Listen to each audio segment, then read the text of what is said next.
क्या भारत के लोकतंत्र को कमजोर किया जा रहा है? क्या हम सिर्फ सरकार बनाने के लिए वोट दे सकते हैं, सरकार के खिलाफ नारे नहीं लगा सकते? क्या हम सिर्फ पेट्रोल खरीद सकते हैं, लेकिन उसमें मिलावट पर सवाल नहीं उठा सकते? क्या तहसील में घूस मांगी जाए तो हम विरोध नहीं कर सकते? क्या मंत्री या एमएलए गांव की सड़क और नाली घटिया क्वालिटी की बनवाएं तो हम आवाज नहीं उठा सकते? क्या हम सिर्फ अन्न उगा सकते हैं, लेकिन फसल के उचित दाम नहीं मांग सकते? क्या हम सिर्फ परीक्षा दे सकते हैं, पेपर लीक होने पर आंदोलन नहीं कर सकते? सोचिए, अच्छी तरह से सोचिए। आज रात सोने से पहले सोचिए, कल सुबह उठकर सोचिए। सोचने भर की आजादी है तो सोचिए, चुपचाप सोचिए, मन में सोचिए, खुले में किसी से कहिएगा नहीं। सोचिए, सरकार के खिलाफ नारे लगाना कब से अपराध हो गया? सोचिए, सिस्टम, पुलिस, प्रशासन, अदालतों पर सवाल उठाना अपराध कब से हो गया? सोचिए, क्या हम सिर्फ इसलिए आजाद हैं क्योंकि 1947 में देश आजाद हो गया था? या आपको लगता है कि आप आजाद हैं, लेकिन असल में आपको फिर से गुलाम बनाया जा रहा है? ये एक भारी शब्द है, गुलाम। आज इसकी चर्चा है इसलिए नहीं कि किसी विपक्ष के नेता ने इसको कहा, किसी पत्रकार ने इसे कहा, किसी क्रांतिकारी ने इसका इस्तेमाल किया। दरअसल यह शब्द कहा एक जज ने। जी, एक जज ने। यानी 2 जुलाई मुंबई हाई कोर्ट, एक ऐसे व्यक्ति का मामला जिसने सरकार के खिलाफ नारे लगाए। पुलिस बढ़ चढ़कर दलीलें दे रही थी, तड़ीपार के आदेश की मांग कर रही थी। तब जस्टिस माधव जामदार बोले, ये क्या हो रहा है?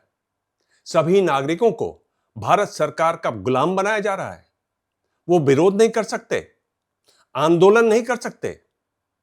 ये सब क्या हो रहा है? अदालत में मौजूद सभी लोग ये बयान सुनकर चौंक गए। अदालत से निकलकर यह बात अखबारों के पहले पन्ने पर आ गई और आज देश भर में इसकी गूंज रही। सोचिए, एक जज को यह क्यों कहना पड़ा? जज यानी संविधान का रक्षक, व्यवस्था का हिस्सा, खुली अदालत में उनको यह कहना पड़े कि नागरिकों को गुलाम बनाया जा रहा है, तो इसका मतलब क्या है? इसका मतलब यह है कि जो दिख रहा था अब छुपाए नहीं छुप रहा। इसमें जो भारी शब्द है उसके पीछे बहुत सी कहानियां हैं। आज उन्हीं को टटोलते हैं। शब्द है गुलाम। सुनने में बड़ा डरावना लगता है। कोई गुलाम नहीं बनना चाहता, लेकिन फिर भी लोगों को बहुत आसानी से गुलाम बना लिया जाता है। और सबसे जरूरी सवाल, क्या भारत जैसे एक लोकतांत्रिक देश में गुलामी संभव है? वो लोकतंत्र जो हासिल हुआ 200 साल की गुलामी के खिलाफ लड़ाई के बाद। लेकिन गुलामी का मतलब क्या है? दरअसल 21वीं सदी की गुलामी अलग है। ये दिखती नहीं है।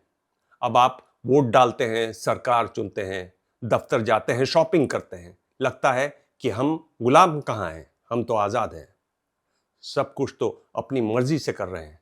लेकिन ये गुलामी ड्रग्स के नशे की तरह आदमी को अपना गुलाम बना देती है और उससे पहले उसे मदहोश करती है और फिर उसे एहसास ही नहीं होता कि वो गुलाम बन चुका है। एक जर्मन यहूदी दार्शनिक ने हिटलर के शासन के बारे में कहा था कि उसकी सबसे बड़ी ताकत यह है कि वो नागरिक को शारीरिक रूप से नहीं बांधता, वो उसके दिमाग को बांधता है, उसे डराता है, उसे चुप कराता है। जब एक नागरिक को पता हो कि बोलने पर एफआईआर होगी, तो क्या वो बोलेगा? जब एक पत्रकार को पता हो कि सच लिखने या बोलने पर जेल होगी, तो क्या वो बोलेगा, क्या वो लिखेगा? और यही चुप्पी असली गुलामी है। ये चुप्पी डर से आती है और लोकतंत्र में डर कानूनों का होता है। कुछ कानूनों का उदाहरण देखिए। यूएपीए यानी अनलॉफुल एक्टिविटीज प्रिवेंशन एक्ट। यह कानून आतंकवाद रोकने के लिए बना था, लेकिन आज इसके तहत कौन कौन जेल में है? वो गिने चुने पत्रकार, कवि, छात्र और सामाजिक कार्यकर्ता जो सरकार को गलत करने पर टोकते रोकते हैं। दूसरा कानून है एनएसए, नेशनल सिक्योरिटी एक्ट, जिसमें आरोपी को बिना मुकदमे के 1 साल तक की सजा हो सकती है।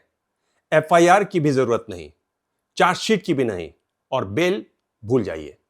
तीसरा कानून राजद्रोह, ये आजादी से पहले का कानून है, अब तक चल रहा है। तो फिर ये सब देखकर क्या पैटर्न समझ में आता है? पैटर्न ये है कि इन कानूनों का निशाना अक्सर वो बनते हैं जो असहमत हैं, जो विरोध करते हैं, जो सवाल पूछते हैं। 2020-2021 में किसान आंदोलन हुआ। लाखों किसान दिल्ली की सीमाओं पर बैठे, शांतिपूर्ण ढंग से, अनुशासित होकर, बिल्कुल लोकतांत्रिक तरीके से। लेकिन उनके साथ क्या हुआ? दिल्ली की सीमाएं कटीली तारों से बंद कर दी गई, सड़कों पर कीले गाड़ दी गई, इंटरनेट बंद कर दिया गया। सरकार ने किसानों को दिल्ली में नहीं घुसने दिया तो मीडिया ने इन किसानों को खालिस्तानी तक बता दिया। किसान 13 महीने तक सर्दी, गर्मी, बारिश में बैठे रहे। 700 से ज्यादा किसानों की मौत हो गई। और अंत में क्या हुआ? आखिर सरकार को तीनों कानून वापस लेने पड़े, यानी किसान सही थे। लोकतंत्र में विरोध जो पूरी तरह ऑर्गेनाइज्ड हो, बड़े पैमाने पर हो, शांतिपूर्ण हो, वो सत्ता के लिए सबसे बड़ी चुनौती होता है। और जब सत्ता डरती है तो वो डराती है, कई बार सीधे और कई बार सत्ता के इशारे पर काम करने वालों के जरिए। 2026 में भारत प्रेस फ्रीडम इंडेक्स में कहां है? 191वें स्थान पर, 180 देशों में से। 2014 में भारत 140वें स्थान पर था, यानी पिछले एक दशक में हम और नीचे गए। ऊंचाई पर हम 2014 में भी नहीं थे, उससे पहले भी नहीं थे, लेकिन तब इस हालत पर बहस होती थी। अब उसकी गुंजाइश खत्म है। और नतीजा आप चैनलों को तो अच्छी तरह से जानते ही हैं। वैसे दुनिया भर में यही हाल है। 2025-26 में डोनाल्ड ट्रंप के अमेरिका में क्या हो रहा है? कोलंबिया यूनिवर्सिटी में पैलेस्टाइन के समर्थन में प्रदर्शन हुए, कैंपस पर पुलिस बुला ली गई, छात्र गिरफ्तार हुए, छात्रों के वीजा रद्द किए गए और कई विदेशी छात्रों को वापस लौटना पड़ा। अमेरिका के एक बड़े पत्रकार और न्यूज एंकर फरीद जकारिया ने इस घटना को इलिबरल डेमोक्रेसी कहा, यानी चुनाव होते हैं लेकिन लोकतंत्र के बाकी स्तंभ, press freedom, judicial independence, right to protest, धीरे धीरे खोखले होते जाते हैं। ये एक ग्लोबल पैटर्न है। हंगरी में विक्टर ओरबान ने यही किया और इस बार जनता ने उनको सत्ता से बाहर कर दिया। टर्की के एर्डोगन यही कर रहे हैं और अब दुनिया के 2 सबसे बड़े लोकतंत्रों में भी यही दिख रहा है। आप में से बहुत सारे लोग सोच रहे होंगे कि बेशक इतना सब कुछ गलत हो रहा है, लेकिन हमारे देश में न्यायपालिका तो है, वो सब कुछ ठीक कर देगी। क्योंकि हमारे देश में कुछ भी गलत हो, कोई किसी के साथ गलत करे तो अदालतों से सही फैसले की उम्मीद होती है। मुंबई हाईकोर्ट के जस्टिस जामदार ने जो कहा वो एक बड़ा बयान था। वैसे मुझे जस्टिस जामदार पसंद आए, उनका अंदाज बहुत सही लगा। उन्होंने हल्के से हंसते हुए कोर्ट में एक और बड़ी बात कही। आरोपी शहीद से वो बोले, 2 दिन पहले मुंबई में स्कूल बस पर पेड़ गिरने से एक बच्चे की मौत हो गई थी और स्टेट असेंबली में किस बात पर चर्चा हो रही थी? वहां चर्चा थी एक प्रिजाइडिंग ऑफिसर कैसे चुना जाता है, वो कैसे एक पार्टी से दूसरी पार्टी में चला गया। ये क्या है? तुम भी पाला बदल लो। वैसे भी पूरे महाराष्ट्र में हॉर्स ट्रेडिंग चल रही है, तुम पर कुछ एफआईआर भी हैं। तुम भी पाला बदलने की सोचो, वॉशिंग मशीन है। ऐसी आवाजें न्यायपालिका से आनी चाहिए, लेकिन सवाल है कि ऐसी आवाजें कितनी बार आती हैं। और ये कहानी आज की नहीं है, पहले भी अदालतों और सत्ता के बीच संबंध रहा है, अनैतिक संबंध रहा है। 1975 में सुप्रीम कोर्ट ने इंदिरा गांधी के आपातकाल को वैलिड ठहराया। बेंच में जस्टिस एच.आर. खन्ना अकेले थे जिन्होंने असहमति जताई। बाद में उन्हें चीफ जस्टिस नहीं बनाया गया।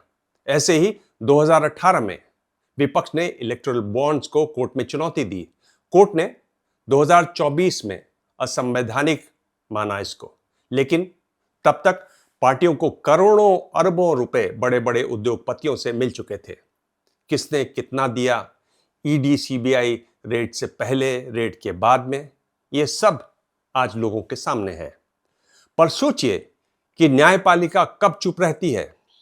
वो तब चुप रहती है जब पॉलिटिकल दबाव ज्यादा हो, जब केसेस संवेदनशील हो, या फिर जब जज का भविष्य या रिटायरमेंट के बाद की उसकी अपॉइंटमेंट दांव पर लगी हो।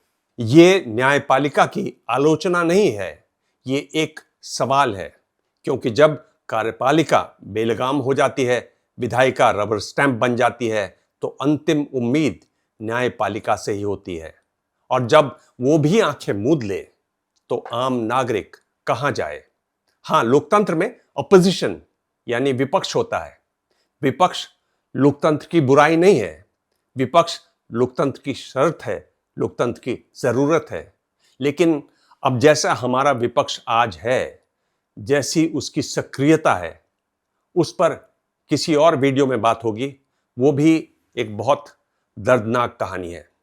दुनिया भर में किसी का भी राज हो, डर की भाषा का खूब इस्तेमाल होता है।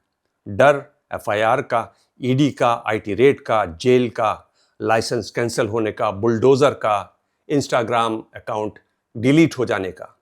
ये भाषा सिर्फ नेताओं को नहीं सुनाई देती, व्यापारी, पत्रकार, अफसर, यहां तक कि जज भी इसे सुनते हैं। और जिसने ये भाषा सुनी वो अपने रास्ते से भटक जाता है, झुक जाता है, बिखर जाता है। ऐसा नहीं है कि भाषा का कोई जवाब नहीं होता, इसका जवाब भी दिया गया है। महात्मा गांधी को जब अंग्रेजों ने जेल में डाला तो भारत डरा नहीं, बल्कि उनके सामने खड़ा हो गया। नेल्सन मंडेला को 27 साल जेल में रखा और एपार्थाइड मजबूत नहीं हुआ, टूट गया। दरअसल सच और साहस के आगे डर कमजोर पड़ जाता है, डर कांपने लगता है। और आंदोलन, विरोध, मार्च, रैलियां सब साहस की ही भाषा है। वैसे ही व्यंग, कार्टून, चुटकुलों, फिल्मों के पास भी यह साहस होता है। लेकिन एक समय था जब सरकारें आलोचकों को वैसे ही पचा लेती थीं जैसे चाय के साथ बिस्किट।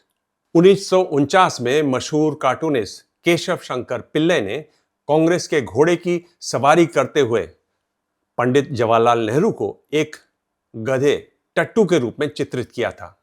इस पर नेहरू ने बुरा मानने के बजाय शंकर को फोन किया और कहा, क्या आज शाम आप एक गधे के साथ चाय पीना पसंद करेंगे? आज अगर कोई स्टैंड अप कॉमेडियन सरकार की आलोचना करता है, कोई चुटकुला लिखता है, तो उसे जेल भी जाना पड़ सकता है या तोड़फोड़ का शिकार होना पड़ता है, जैसा कि कुणाल कामरा के साथ हुआ। आखिर में एक महत्वपूर्ण सवाल, आज हम खड़े कहां हैं? लेनर्ड कोहेन मेरे पसंदीदा गीतकारों में से एक हैं। उनकी कई किताबें कई साल से मैं पढ़ता रहा हूं। कनाडा से हैं। पहले वो कवि थे, फिर गिटार ने उनको अपने जाल में ऐसा जकड़ा कि वो गायक बन गए। उन पर बातचीत होती रहेगी, वो इन वीडियोस में आते जाते रहेंगे। उनके मशहूर गाने एंथम की एक बहुत मशहूर लाइन है जो दुनिया के कई एडिटोरियल्स में छप चुकी है, there is a crack in everything, that's how the light gets in. मतलब जो टूटा है वो बेकार नहीं है, जो बिखरा है वो खत्म नहीं है। खामियां, ठोकरें और तूफान आते हैं, यही हैं वो दरारें, वो दरवाजे जिनसे रोशनी आती है, इंसान निखरता है, जिंदगी और गहरी होती है। आज के इस घटाटोप में जब कानून डरा रहे हैं, जब खामोशी फैलाई जा रही है, जब विरोध को अपराध बनाया जा रहा है, जस्टिस माधव जामदार का वो एक शब्द गुलाम वही दरार है जहां से रोशनी की उम्मीद बनती है। अदालतों की इसलिए इज्जत होती है क्योंकि वहां से रोशनी आती है। वहां इंसान आता है टूटकर, हार कर, उम्मीद लेकर न्याय मांगने। और जब उस जगह से भी एक आवाज उठती है जो सत्ता को आईना दिखाए, तो समझिए कि लोकतंत्र अभी जिंदा है। आज भी सुप्रीम कोर्ट में जस्टिस बी नागरत्ना जैसे लोग हैं जिन्होंने डीमोनेटाइजेशन केस में अकेले डिसेंट लिखा, असहमति जताई।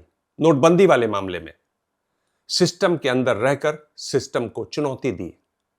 जस्टिस मुरलीधर जैसे लोग हैं जिन्होंने दिल्ली दंगों की आधी रात को सुनवाई की जब सत्ता का दबाव सबसे ज्यादा था।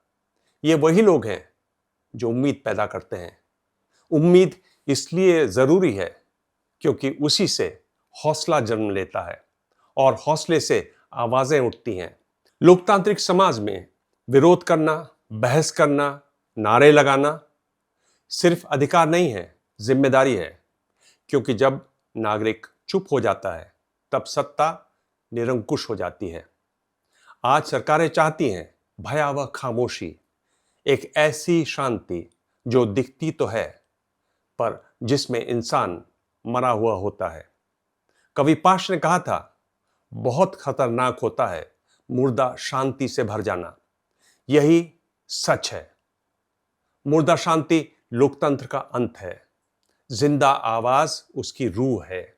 एक अश्वेत गुलाम ने कहा था, power कंसीड्स nothing without A demand, it never did, it never will. सत्ता बिना मांगे कुछ नहीं देती, कभी नहीं दिया, कभी नहीं देगी।